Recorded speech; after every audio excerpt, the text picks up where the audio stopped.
ஹாலில் பாண்டியன், கோமதி, பழனி. கோமதி, உன் சைக்கிள் எங்க? பழனி, சைக்கிள் கதிர் சரி பண்ணால் கதிர் அதில் டெலிவரி பண்ணுறான். கோமதி, அவனுக்கு வண்டியை திரும்பி கொடுத்துலாம்னு பாண்டியனை கேட்குறாங்க. பாண்டியன், நான் சொல்கிறது எதுவும் கேட்க மாட்டான். நானும் ஆரம்பத்தில் சைக்கிளில் போய் தான் பொழப்பு பார்த்தேன். வாழ்க்கையில் கஷ்ட நஷ்டத்தை தெரிஞ்சுட்டு ஆகணும். கதிர் வராரு. கதிர், எனக்கு சைக்கிளே போதும் மாமா அப்படின்னு சொல்கிறாரு.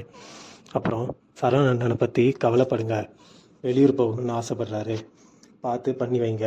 பாண்டியன், செந்திலும் மீனாவும். மீனா வாட்ச் gift கொடுக்குறாங்க. செந்தில், நான் வாட்ச் கட்டுறதே இல்லை. மீனா, ஏன்? வாட்ச் அப்பா gift கொடுத்தாரு. அவர் கொடுத்த வார்னிங்னாலேயே அது பீரோவில் தூங்குது. இது எனக்கு வாங்கின. மீனா, அப்பாவுக்கு வாங்கினது, அவருக்கு கொடுக்க முடியல, அதான் இது. செந்தில், எனக்கு வேணாம், இது அப்பாக்கிட்டேயே அவரை பார்த்து கொடுக்கலாம். மீனா, நான் வரல, அவர் கோவத்தில் இருப்பார். செந்தில், நீ வா போகலான்னு கூட்டிகிட்டு போகிறாரு. ராஜி பஸ் ஸ்டாப்பில் நிற்கிறா. பஸ் வரல. கதிர் சைக்கிளில் வராரு. எல்லோரும் பழைய சைக்கிள்னு சொல்கிறாங்க. ராஜி கதிரை கூப்பிட்றாங்க. ரொம்ப நேரமாக பஸ் வரலன்னு சொல்கிறாங்க.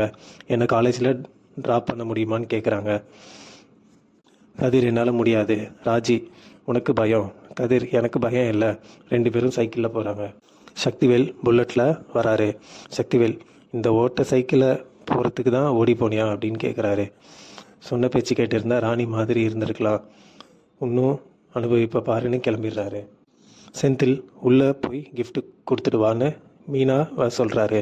மீனா, நீங்களும் வாங்க. செந்தில், நான் வரலை. மீனா, அம்மா சாந்தி, எதுக்கு வந்த? கோவிலில் வாங்கினது பத்தாதா? மீனா, அப்பா எங்க? அப்பா கோவமாக வெளில வர்றாரு.